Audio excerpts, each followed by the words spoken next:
Reciba usted una muy calurosa bienvenida de parte de Iglesia Digital. El día de hoy tenemos un prominente invitado desde Chile, el pastor evangelista misionero Guido Maldonado. La iglesia de San Bosco fue quien lo invitó y el día de hoy se lo traemos para su agrado. El mensaje es Jesucristo, quien nos salvó con su sacrificio. Disfrute. Dios y el hombre, pero también esa relación maravillosa que había entre el hombre y la mujer como una comunidad santa. Y pecaron y empezó el conflicto. Y empezó el pecado y ahora este poeta se convierte en alguien que empieza a culpar a la mujer y dice, esa mujer que me diste, esa fue la culpable. Y la mujer culpa a la serpiente y así empieza un círculo pecaminoso. Y ese pecado entró en la humanidad y nos hizo enemigos de Dios. En vez de añorar su presencia, en vez de añorar su hermosura, su santidad, su majestad, empezamos a comer cardos y espinos, a cosechar cardos y espinos. Y luego vemos las consecuencias del pecado. Solamente luego hay dos hijos y uno de esos hijos termina matando a su hermano. Y el pecado se traspasa por la naturaleza pecaminosa a toda la humanidad. Y como dice Romanos, todos pecaron, fueron destituidos de la gloria de Dios. ¡Wow! ¡Qué triste noticia! Porque hoy día todo lo que vemos, cuando vemos maldad, cuando vemos sufrimiento, cuando vemos dolor, cuando vemos iniquidad, cuando vemos violaciones, droga, o cuando vemos adulterio, lujuria, lo que vemos es la consecuencia del pecado, de estar lejos de Dios.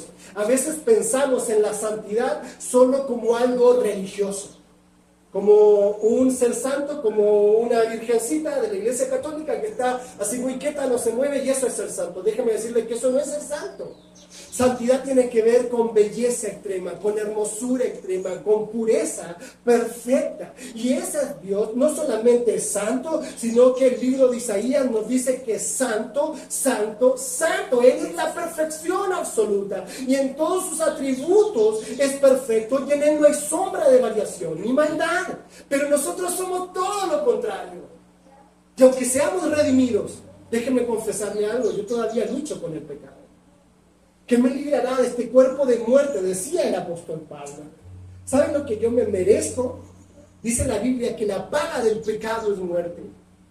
El Señor, para proteger al pueblo de Israel, le deja un decálogo, le deja 10 mandamientos que tenían que cumplir para ser diferente a los demás pueblos de la tierra, una nación santa, un pueblo escogido, y se iban a diferenciar porque tenían una cultura de santidad. Pero ¿qué es lo que hizo el pueblo de Israel? Cuando usted lee el libro de Reyes, el libro de Jueces, hay una frase que me llama mucho la atención: y volvieron a hacer lo malo ante los ojos de Jehová. Pero ¿sabe qué? A veces yo soy así. Y vuelvo a hacer lo malo ante los ojos de Jehová. Y miro el amor de Dios y miro su misericordia y digo, Señor, ¿cómo me puedo comportar de esta manera? ¿Cómo puedo vivir de esta manera? Si tú eres tan perfecto, tan santo, tan bueno, tú nos provees todo lo necesario y yo me revelo, a lo mejor ya no soy esa fábrica de pecado que era cuando estaba sin Cristo, pero todavía lucho con el pecado. No sé si usted todavía lucha con el pecado y a lo mejor usted ya alcanzó un nivel superior que yo. Nosotros también somos de los mismos entre nosotros, que nos salga de Costa Rica. Somos pecadores. Ahora, pero hay una buena noticia. Y en esto quiero que nos enfoquemos el día de hoy. Acompáñeme por favor a Romanos, ahí en su Biblia. Yo aquí tengo mi Biblia. ¿Ya? Lo que pasa es que no tenía más espacio para poner la otra Biblia, así que no crean que no traje Biblia, la tiene mi hijo. Romanos 1, versículo 16. Y si lo encontró, y como es costumbre de la iglesia, si es ponerse de pie o estar sentado, siempre con reverencia delante del Señor. Dice así la palabra del Señor. Romanos 1, versículo 16. Este es el apóstol Pablo escribiendo esta carta a una iglesia que estaba en Roma, que estaba compuesta por judíos y gentiles. Una iglesia multicultural, como son la mayoría de los países hoy día. Gente de toda clase, de toda raza, de todo tipo. negros, blancos, ricos, pobres, mujeres, hombres, etc. Y Pablo tiene esta declaración gloriosa. Dice, porque no me avergüenzo del Evangelio. ¿Por qué razón? Porque es poder de Dios. Pero, ¿para qué es ese poder? Para salvación a todo aquel que cree. ¿Cuántos han creído? Amén. Gloria a Dios. Al judío primeramente y también al griego. Porque en el Evangelio la justicia de Dios se revela por fe y para fe, como está escrito, mas el justo por fe vivirá. Amén. Tome asiento, por favor. Ya le decía que esta carta, que este texto, está el apóstol Pablo escribiéndole a una iglesia multicultural que estaba sufriendo los embates de la persecución del primer siglo, pero que había empezado con algunos problemas internos. Yo sé que en esta iglesia no hay problemas internos, ¿cierto? No. Aquí no hay envidia, no hay contienda, no. Esta iglesia, pero mi iglesia en Chile usted supiera cómo es. Bueno, a lo mejor Pablo también estaba pensando en mi iglesia en Chile. Y escribe esta carta a los romanos y le presenta uno de los textos que resumen el Evangelio en 2 versículos. Ponga atención, son 2 versículos tan profundos y tan transformadores en la Escritura. Y aquí se resume el corazón del Evangelio. ¿Por qué razón? Porque Pablo está diciendo que el poder de Dios provoca salvación y nos revela la justicia divina. Quiero explicar algunos conceptos porque a veces no lo entendemos. Dios es justo. ¿Estamos de acuerdo? Dios es justo. Y si fuera por justicia, nosotros deberíamos irnos al cielo o al infierno. ¿Qué dice usted? Justicia significa dar lo que te mereces. Si tú obraste mal, vas a tener que pagar. Si hay un delincuente que roba, viene la policía, va a haber un juicio y va a tener que ir a la cárcel. Porque había una ley que rompió. Por lo tanto, si hoy día nosotros nos paramos frente al espejo de los 10 mandamientos y nos paramos ahí y empezamos a mirar y dice, honra a Dios sobre todas las cosas. Uy, ya fallé con eso. Honra a tu padre y a tu madre. Fallé con eso. No robarás. Y así seguimos con todos los mandamientos. Probablemente en algún momento de nuestra vida rompimos todos los mandamientos. Por lo tanto, ¿qué nos merecemos? ¿El cielo o el infierno? Acá la palabra nos dice que la justicia de Dios es revelada. ¿Sí? Y este pasaje marcó la historia. ¿Por qué razón? No sé si usted sabe, pero antes del siglo XVI hubo un tiempo de 1000 años aproximadamente, entre el siglo V o VI hasta el siglo XVI, que se le llamó el tiempo del oscurantismo, donde la fe cristiana casi se extingue producto de la malversación del catolicismo romano. Y ellos ocultaron la Biblia, ellos la escondieron del pueblo y solamente la podían leer aquellos que sabían latín y que se habían preparado, pero solamente la podían leer los sacerdotes, los curas, pero el pueblo, el vulgo, no tenía acceso a la escritura, por lo tanto ellos también tenían la única interpretación válida y ellos decían que tenían la verdad y así manipulaban al pueblo y se enriquecieron y construyeron castillos, se asociaron con reyes, blasfemaron la palabra de Dios, pero ocurrió algo que fue horrible, y es que empezaron a vender la salvación. A esto le llamaron las indulgencias. De hecho, todavía la Iglesia Católica cree que tú puedes sacar a alguien del purgatorio pagando por indulgencias, y de esa forma pueden recaudar recursos. Pero ¿saben que no hay ningún versículo que hable de esto? Ahora, había un personaje en el siglo XVI, finales del siglo XV, que se llamaba Martín Lutero, un sacerdote piadoso, un católico romano piadoso, temeroso de Dios, que él, frente a lo que él había escuchado y aprendido en la Iglesia Católica, él decía, tú eres injusto, Dios.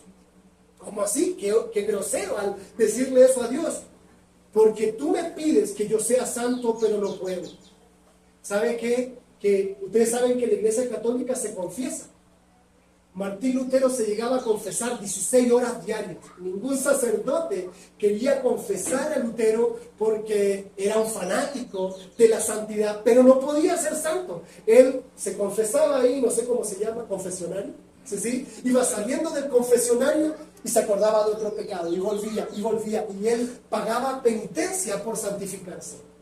Y él dormía en la nieve para poder ser más santo. Y él quería crucificar su carne, pero no podía dejar de pecar. Y él decía, yo me merezco el infierno, yo me merezco el infierno, no puedo ser santo. La Biblia me dice que sea santo y yo no puedo. Wow, Señor, ¿por qué tú me pides algo que yo no puedo lograr?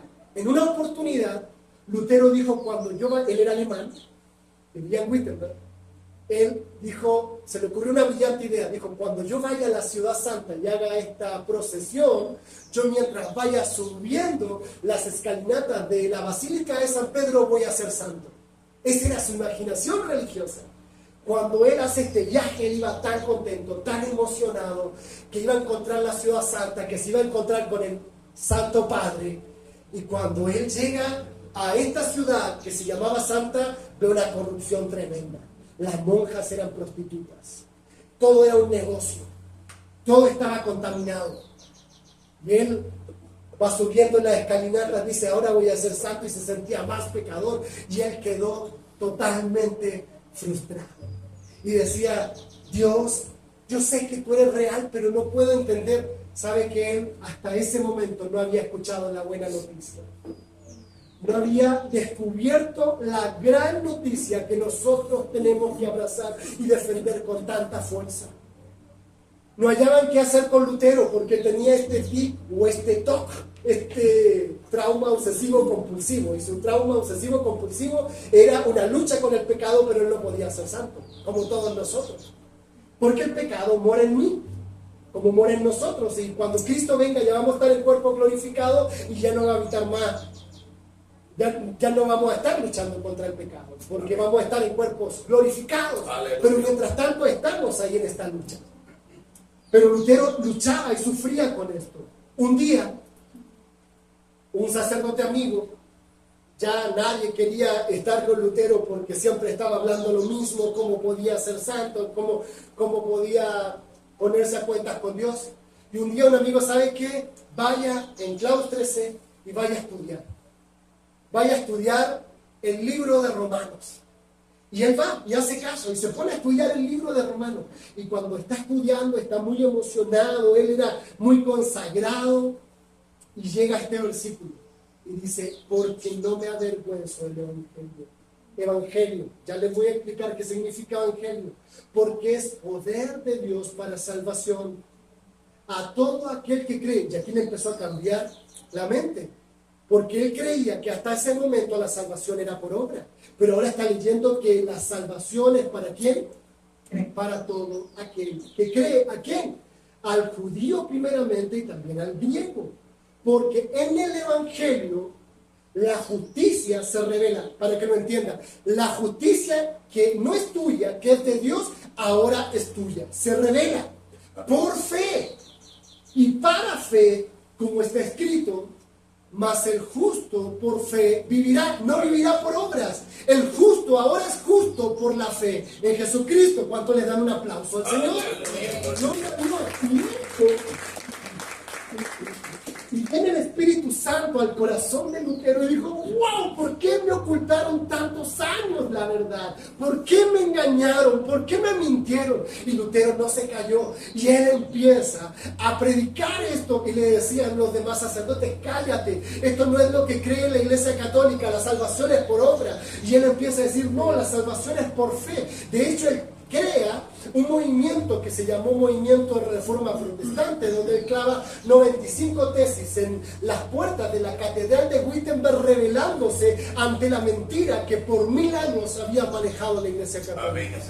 Pero conoceréis la verdad y la verdad os hará libres. Y esto trajo un avivamiento espiritual. Y si hoy día estamos aquí y no estamos bajo la esclavitud del catolicismo apostólico romano, es por la gracia de Dios. ¡Aleluya! Eso fue maravilloso, hermano. Así que en este tema vamos a explorar primero el contexto histórico para entender y abrazar con fuerza y que esta iglesia se haga un faro del Evangelio a toda esta localidad y que pueda estar encendida en fuego para predicar la palabra. El significado verdadero de esta buena noticia y cómo esta verdad intrínsecamente empieza a provocar algo y está vinculado con la misión de Dios. Amén. Amén. Amén. Permiso, salud.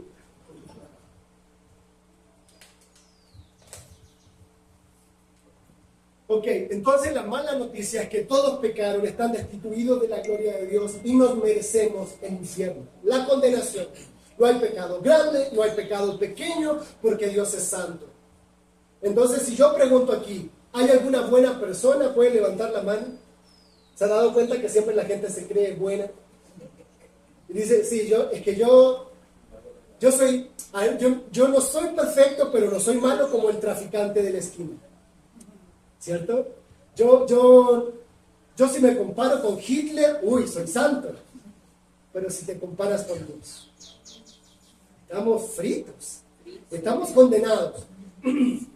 Bueno, vamos a hablar del contexto histórico del Evangelio. El término Evangelio viene de un término griego. Recuerda que la Biblia fue escrita en hebreo, arameo y griego. El Nuevo Testamento fue escrito en griego. Y era un término llamado Evangelion. Algunos jóvenes se acordarán de un anime que se llamaba Evangelion. ¿Ya? Por ahí, ya. Sí, la misma idea, Evangelion. Y no era exclusivo del cristianismo. No era una palabra cristiana. De hecho, era una palabra que Pablo toma de la política de los romanos, porque era un término que ya los romanos conocían. De hecho, evangelio era una declaración política, era una manifestación política. En el mundo greco-romano del primer siglo, esta palabra se utilizaba para anunciar buenas noticias.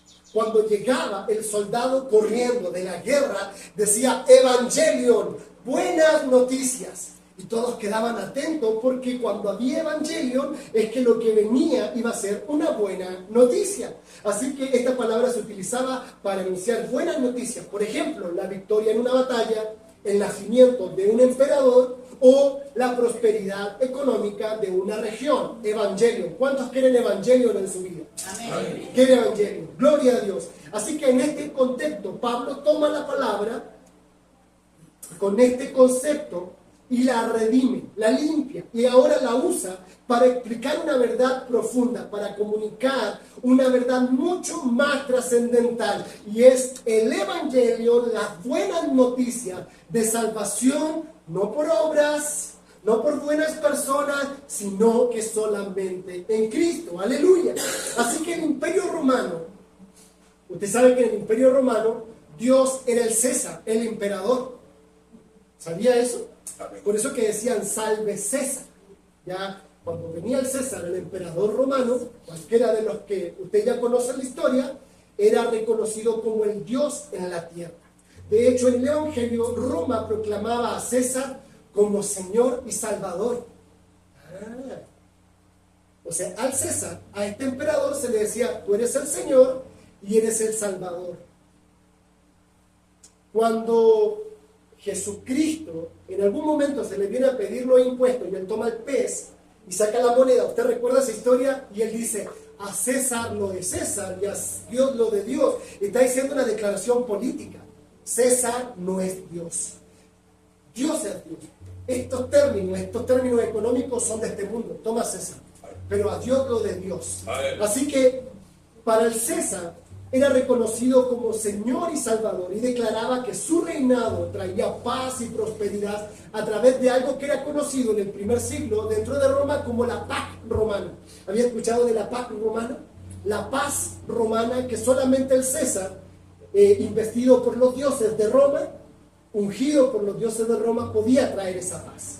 Así que luego viene Jesucristo, y Jesucristo, de hecho, se acuerda que Juan el Bautista tenía una predicación y decía, arrepentidos y convertidos. ¿Por qué? Porque el reino de Dios se ha acercado, y ese reino de Dios se manifiesta en Jesucristo cuando Él viene. Por lo tanto, el reino no es de este mundo, sino que el reino de los cielos se acerca, y ahora viene un nuevo emperador, un nuevo rey. Por lo tanto, era una connotación política reconocer a Jesús como el Kyrios, como el Cristo, que significa Señor, amo, dueño absoluto. Cuando nosotros aceptamos a Jesús, ¿cómo lo aceptamos? Como Señor y Salvador. Póngale atención a esto, porque va a venir muy bueno. Así que en contraste, el Evangelio de Cristo desafiaba la política romana. Por eso que se desata la persecución, ahora tiene sentido. Porque decían, ya César no es el Dios. Hay un nuevo Dios y su nombre se llama Jesucristo. Así que Jesús es el verdadero Rey, el verdadero Salvador, cuyo reino no era de este mundo. Eso es lo que dice Juan 18:36. Así que es una connotación política, pero más allá de la política de izquierda, más allá de la política de derecha, es la política de los cielos. Amén. Así que ahora podemos entender que el Evangelio fue contracultural. Por eso que no podemos ser amigos del mundo. Por eso que no esperemos que el mundo nos aplaude y me reconozca y diga, uy, qué buenos cristianos que son. En el mundo tendréis aflicción. Yo los envío a ustedes como ovejas en medio de lobos. El mundo no los va a querer porque nosotros no somos de este reino. Pertenecemos a un reino celestial con una cultura diferente dictada por Dios. Así que ahora podemos entender que el Evangelio es contracultural para el Imperio Romano y provoca la persecución de la iglesia en el primer siglo porque no reconocía al César como Señor y Salvador. Para los judíos del primer siglo, el Evangelio estaba vinculado a las promesas mesiánicas. ¿Sabes cuántas promesas había de un Mesías en el Antiguo Testamento? 300 promesas hablaban de que va a venir un Mesías, un Salvador, un Libertador, un Rey, un Emperador, un Redentor. Los judíos sabían que venía un Mesías y ellos estaban esperando a este Mesías. Como se lo imaginaban, como había sido anunciado en la profecía, en un caballo con una espada que iba a hacer justicia, que iba a eliminar todos los enemigos, y luego viene este Mesías y nace en un pesebre. ¡Qué locura! Aunque era el Rey de Reyes, se vistió de humanidad, se vistió de pellejo humano, habitó entre nosotros, vimos su gloria como la del unigénito del Padre, pero hecho hombre. De hecho le llamaban no hijo de Dios, sino que le llamaban hijo de hombre. Era tan loco porque las profecías apuntaban a algo que nunca podemos entender. Pero luego aparece este Mesías, el Hijo de Dios, el Hijo de paz, el libertador. Saulo de Tarso, más conocido como el apóstol Pablo, era un fariseo convertido, o sea, no era un neófito, era un hombre que conocía la Escritura. Siempre tenemos un contexto negativo de los fariseos, pero los fariseos eran los teólogos del primer siglo, era gente muy preparada. Si bien es cierto, algunos eran soberbios y arrogantes, pero era gente preparada, no era cualquiera. Y Pablo era un fariseo de fariseos, por lo tanto era un maestro de la ley. Y Pablo entendía que Jesús cumplía estas promesas, estas 300 promesas que habían en el antiguo pacto, pero que no la habían podido discernir ni los fariseos, ni los escribas, ni los maestros de la ley, porque Jesús viene a romper los parámetros, viene a cambiar lo que nosotros creíamos que era el gran opresor.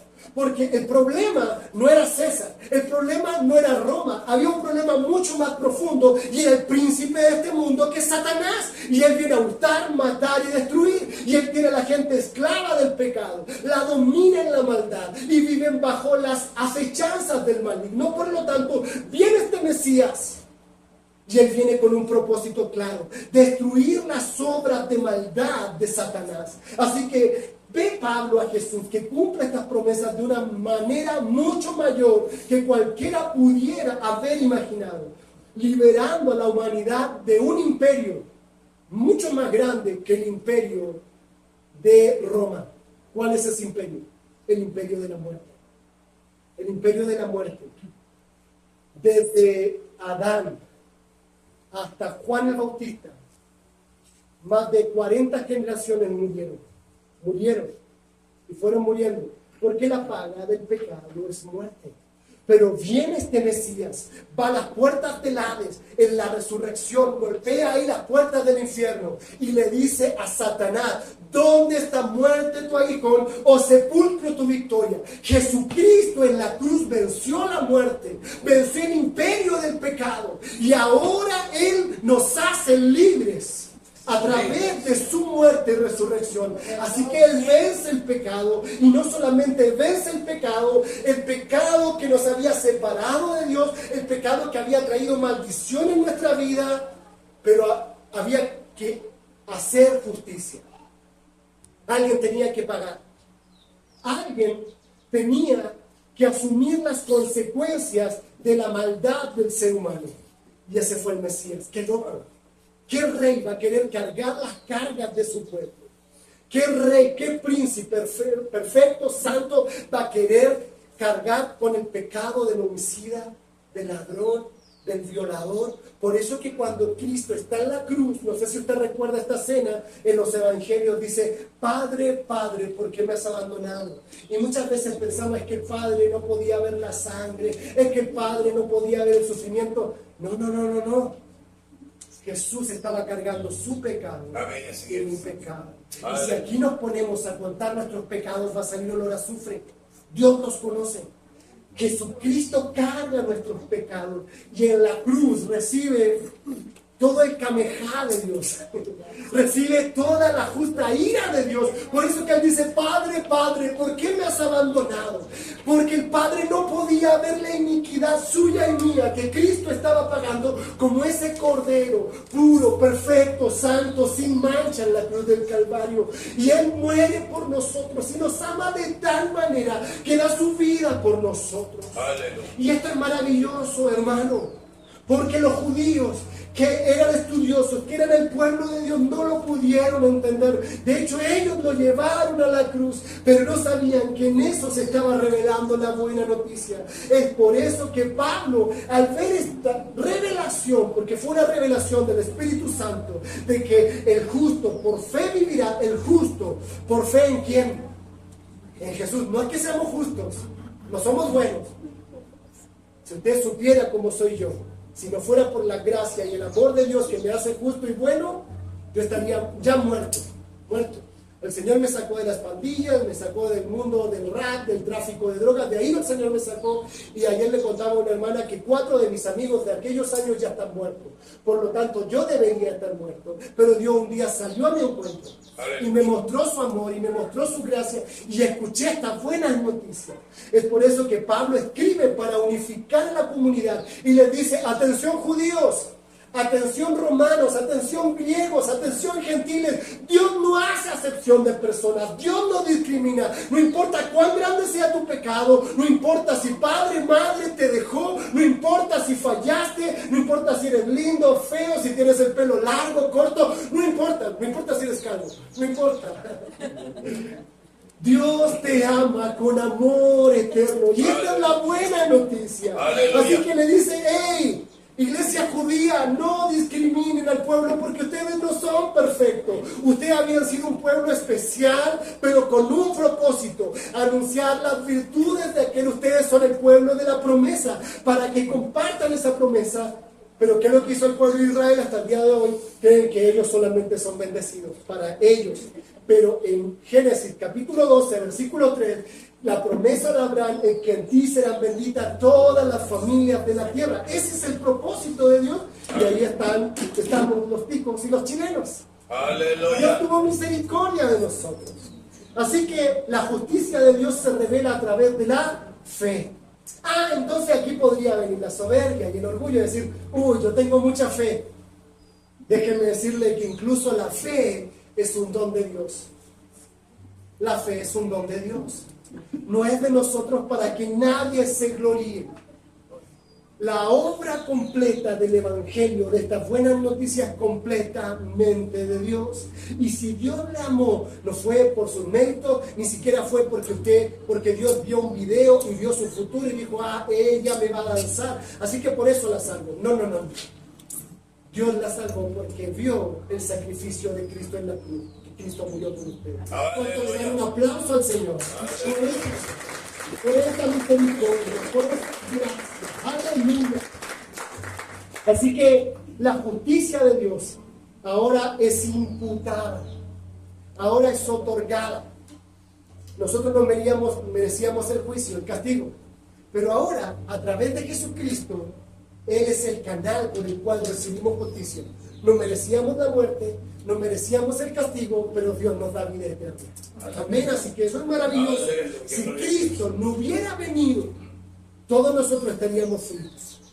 Pregunta, vamos a pensar: ¿hay alguien que haya sido salvo por obra? ¿Pueden levantar la mano? En el antiguo pacto, déjenme decirle que la salvación siempre fue por fe. Siempre fue por fe. Los profetas en el Antiguo Testamento, como Abraham, vio por fe al Cordero de Dios y a quitar el pecado del mundo. Amén. José vio al Redentor. David dijo, yo sé que mi Redentor vive y que del polvo me va a levantar. Ellos por fe vieron al Mesías que iba a venir. Nosotros estamos mirando para atrás en la historia, 2000 años atrás, allí en la cruz del Calvario, que ese glorioso Señor murió por nosotros. Así que ahora que somos el pueblo, que somos la novia, ya no hay discriminación, ya no hay sexo. Cuando hablo de sexo, hombre y mujer, por favor no me tergiverse, ya no hay sexo, ya no hay edad, ya no hay clase social, ya no hay etnia. Ahora hay hijos, por la buena noticia. Pero usted se pregunta, ¿y qué es el Evangelio? Aleluya,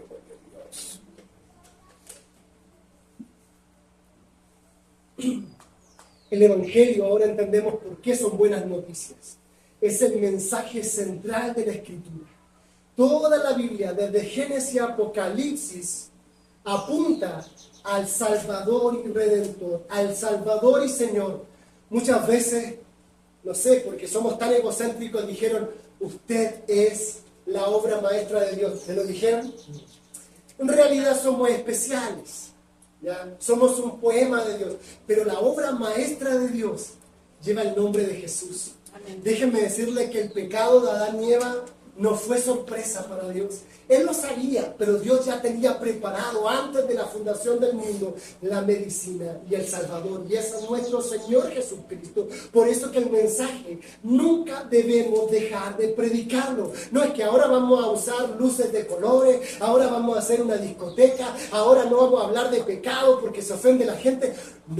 No se canse de predicar el Evangelio. Por eso que Pablo con tanto orgullo dice, no me avergüenzo del Evangelio, porque es poder de Dios, un poder que no calza en mi mente, pero es un poder tan maravilloso que venció al imperio más grande de todos, que era el imperio de Satanás. Así que la buena noticia de que Dios ha provisto salvación para los pecadores mediante la obra redentora de Jesús. Jesús pagó por mí lo que yo no podía pagar y te ama con amor eterno y te ama de tal manera. No hay pecado que puedas cometer para que Dios te deje de amar. Escuchen, no hay pecado tan grande que puedas cometer para que Dios te ame menos.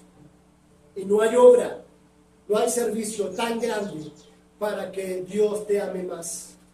Dios te ama con amor eterno. Aleluya. Y Él te escogió en el vientre de su madre. Él ahí te tejió en el vientre para que pudieras deleitarte en esta buena noticia. Así que a lo mejor padre y madre te dejaron, a lo mejor te despreciaron, te rechazaron, dijeron tú no sirves para nada, pero para Dios sí servías. Y vales tanto que vales la vida de su Hijo. Así que esta es la buena noticia que tiene origen en la gracia, en la sublime gracia de Dios. Desde antes de la fundación del mundo, eligió salvar a su pueblo mediante el sacrificio de su Hijo Jesús. Alguien tenía que pagar. Así que Jesús nunca fue el plan B, siempre fue el plan A. El Evangelio comienza con la realidad del pecado. Así que todos somos pecadores, todos los seres humanos han caído y están separados de Dios por la rebeldía. Eso es lo que dice Romanos 3:23. Sin embargo, Dios en su amor y misericordia envió a su Hijo Jesucristo para que todo aquel que le crea, amén. Así que Cristo vivió una vida perfecta, en obediencia a la ley de Dios. Murió en la cruz como un sustituto. Yo tenía que estar ahí en la cruz. Él cargó el castigo y el pecado que yo merecía y que usted merecía. Resucitó al tercer día, venció el pecado, venció a la muerte. Esto es lo que nos dice 1 Corintios 15, 3 al 4.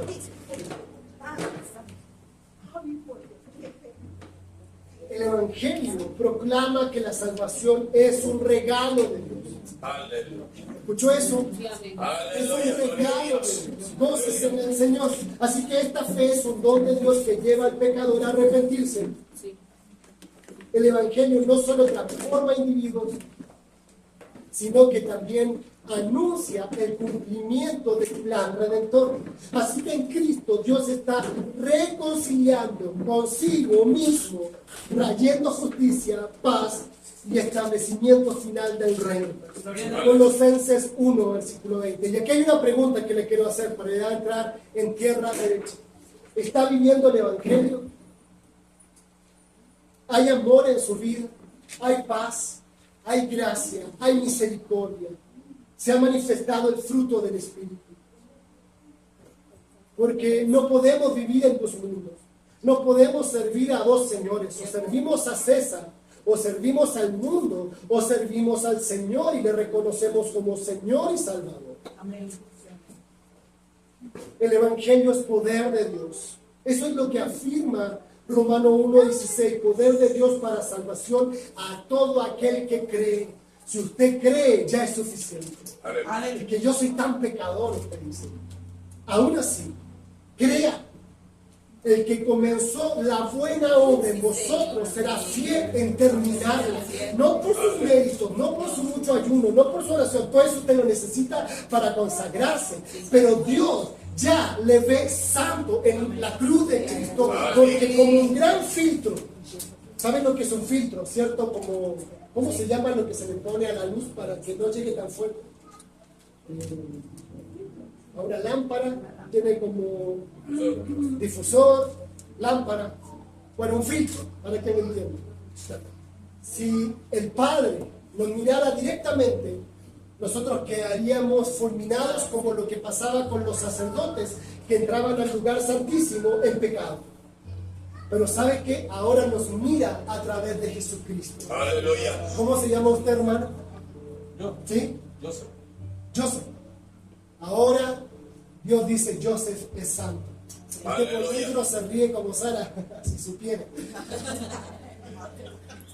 Pero ¿sabe qué? Que el Padre mira a Jesús en su vida. Hemos sido restaurados a la imagen de Dios. Amén, así es. Hemos sido restaurados por el Evangelio. Así que la palabra griega para poder aquí en este versículo es dunamis, dinamita. ¿De dónde viene esta palabra de dinámico, de movimiento? El Evangelio no es solo un mensaje. Es una fuerza activa que transforma vidas y que 2000 años viene transformando vidas. Y usted, que a lo mejor era un borracho, un alcohólico, un adúltero, no sé lo que usted era, no me importa, Dios sabe, pero Dios tuvo el poder para transformar su vida. Y si usted no ha visto ese poder, hoy día lo puede ver. Aleluya. Hoy día lo puede ver. Así que el poder no depende de la elocuencia. El Señor me ha permitido estudiar algunas cosas. Sigo estudiando, estoy sacando una maestría ahora en una universidad de Estados Unidos, pero saben que ese poder no tiene que ver con lo que yo he estudiado. No tiene que ver con que sea teólogo, director de una organización, no tiene que ver con eso. Tiene que ver con la sublime gracia de Dios. No tiene que ver con cuántos recursos tenga, porque ahora no tengo ni uno. Tiene que ver con el poder de la obra del Espíritu Santo. Y el Espíritu Santo no es la palomita blanca. El Espíritu Santo no es solamente el que nos hace temblar o hablar en lengua. El Espíritu Santo es la tercera persona de la Trinidad. Es Dios en persona. Dios dijo antes de ascender en la persona de Jesús: yo no los dejaré huérfanos, les dejaré un consolador. Ese es Dios, el Espíritu Santo, la tercera persona de la Trinidad. Y Él es el que provoca en usted el querer como el hacer. ¿Cómo está esa comunión con el Espíritu Santo? Aleluya. El mensaje es verdaderamente inclusivo y no como algunos por ahí anuncian la comunidad LGTBIQ+, y todos estos movimientos que van en contra de la gloria de Dios. El Evangelio es verdaderamente inclusivo porque no discrimina a los enfermos, no discrimina a los judíos, a los gentiles, a los ricos, a los enfermos, a los pobres, a los hombres, a las mujeres, a los niños, a los viejos, a los leprosos, a los sanos. No discrimina a nadie. Por eso que la iglesia tiene que ser una puerta abierta para todos. Aleluya. Y esta iglesia se tiene que convertir en esa gran puerta al cielo con un gran letrero que diga: aquí se predica el Evangelio. Y eso es lo que usted tiene que hacer. El mundo está necesitando nuevamente el Evangelio. Hay mucha prosperidad, hay mucho gozo, mucha alegría, mucha fiesta, y qué lindo, pero el mundo ya tiene eso. Y lo puede conseguir de forma sintética. Tenemos que volver al Evangelio. El Evangelio es una mala noticia que le dice: arrepiéntete y conviértete. ¿A quién? Al único Rey verdadero, para que encuentre verdadera paz, o si no será destruido. El infierno es real. Amén. El infierno es real. Tenemos que predicar todo el consejo de la palabra de Dios. ¿Cuál es la condición para recibir el Evangelio? Solamente fe. Uno de los gritos de la Reforma fue sola fide, solo por fe, nada más. Y la fe, ya dijimos que era un regalo de Dios, el cual recibimos la salvación. No es por obras, no es por méritos, no es para que usted se jacte y diga: uy, yo soy más espiritual que usted. Cuando usted dijo eso, ya no es espiritual. No, yo soy más humilde que usted. Ya perdí la humildad. ¿Ya? Así que la fe, ¿en quién? En el Mesías. Él es el camino. Él es la verdad. Él es la vida. Y nadie viene al Padre si no es por Él. Todavía me queda 1 hora y media. Ya estoy terminando. La revelación de la justicia de Dios. Romano 1:17 declara que en el Evangelio se revela la justicia de Dios. Pero, ¿qué significa esta justicia y cómo se relaciona con la salvación? Primero, la justicia como un atributo de Dios. Dios es justo. Hoy día muchos muestran a Dios solamente como amor. Se ha dado cuenta como si fuera el único atributo. Y es verdad, Dios es amor, pero Dios también es santo. Dios también es justo. Y en su justicia, Dios es justo por naturaleza, y su justicia implica que siempre actúa de acuerdo a su carácter santo. Él no va a pasar por limpio a alguien que no ha sido limpiado. ¿Ha visto esa gente que dice: Dios me entiende? Estoy robando, pero Dios me entiende. Ay, me voy a robar esto del supermercado, un chocolatito. Dios me entiende, no tengo dinero. Dios no me entiende. Porque Dios es santo y Él es justo y Él no haría eso.